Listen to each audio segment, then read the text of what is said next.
There is a standard order to sharing things inside special operations. It exists for reasons that have nothing to do with politics and everything to do with operational security. You brief the people with the highest classification access first. Then you brief everyone else, in descending order of what they are cleared to know.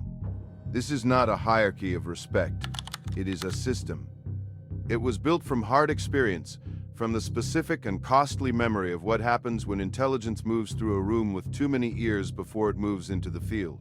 The system had been in place for years. Everyone understood it. And then, at some point during the Iraq War, the order in the room quietly shifted. GROM was briefed with the Americans, not after them. With them, there was no announcement. What changed was simply what happened, on one operation and then the next, and then every operation after that. The question worth asking is what, exactly, produced that change? The CIA had built its Allied unit evaluation habits from a long history. It was very critical, not without reason. The assumptions that drove the system came from real failures, partner forces that had received sensitive intelligence and then, through carelessness, or penetration, or simple institutional breakdown, allowed it to walk. A source burned. An operation that landed in the wrong hands before it reached the target. The intelligence community runs on the credibility of its sources, and sources die when the security around them fails due to incompetence. So the criteria for access were strict, and they were strict for reasons that any serious officer could defend. Because the discipline to treat intelligence not as information to be shared, but as a liability to be managed, is not as common as you would think. The agency had also watched Poland from a specific angle for decades. It had watched from the other side, since Polish intelligence had been an adversary, a capable one. The CIA had direct institutional knowledge of what Polish intelligence officers could do, because it had spent years trying to counter them. That history cut two ways. It established credibility for Polish tradecraft. It also established a natural caution. The question in 1990, when the two intelligence services began their unlikely partnership, was whether the institutional habits of a former adversary could be trusted in a new context. The answer, built through the 1990s one operation at a time, was a careful and incremental yes. But careful and incremental is not the same as complete. But it all changed. Walking into Iraq in 2003, what GROM did in Iraq between 2003 and 2004 accumulated faster than any single dramatic moment. The invasion itself began it. On March 20th, 2003, in the first hours of the war, GROM operators and U.S. Navy SEALs conducted simultaneous takedowns of two critical oil platforms in the Persian Gulf, the Khor al-Amaya terminal and the al-Basra terminal. The mission existed because Iraqi forces had wired the platforms for demolition. The terminals represented billions of dollars of infrastructure and, more immediately, the economic foundation of any post-war Iraqi reconstruction. The takedowns had to happen simultaneously, before word of one reached the defenders of the other. GROM took the Khor al-Amaya platform. They captured more than 30 Iraqi soldiers. They did it without firing a shot. The operational security around the insertion held. The timing held. The platform held. After the initial invasion phase ended, GROM was assigned to Task Unit Thunder within the Combined Joint Special Operations Task Force, Arabian Peninsula.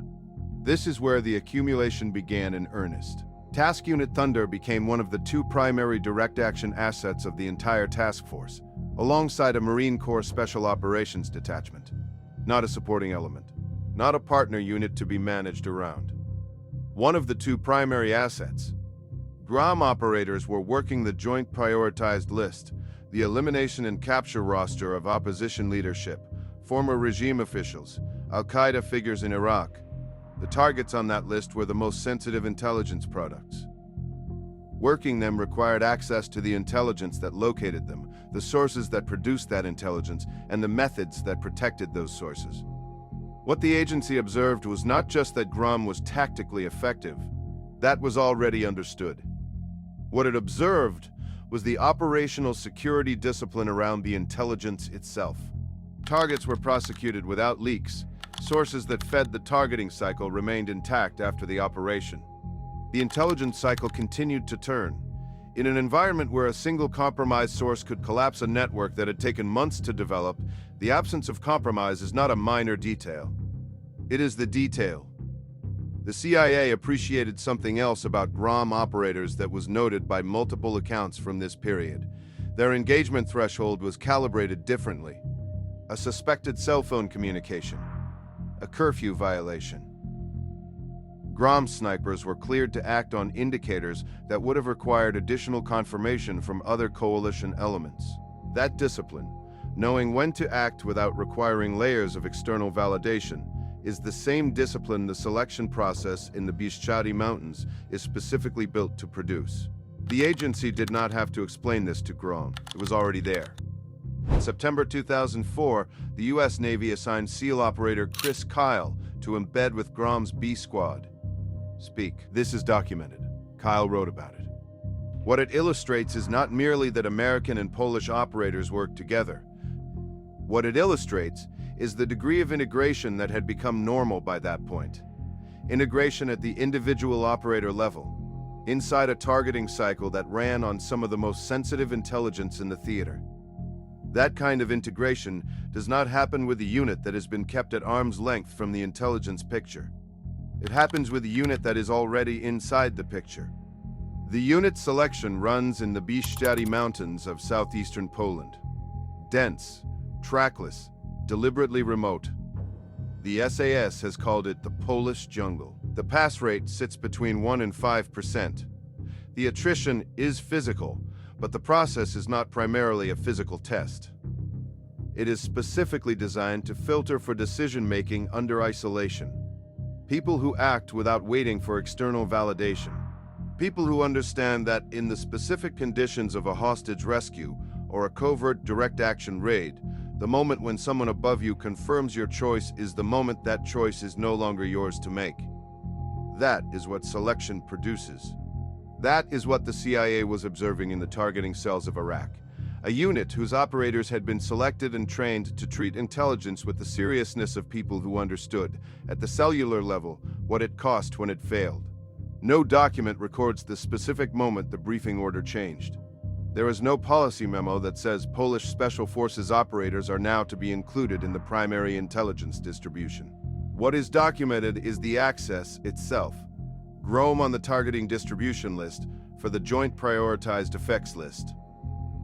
GROM operators working the highest value targets in the theater alongside JSOC elements. A CIA that, by multiple accounts from this period, valued GROM's presence in the operational cycle not as a coalition obligation to be managed, but as a tactical asset to be used. What had changed was the model.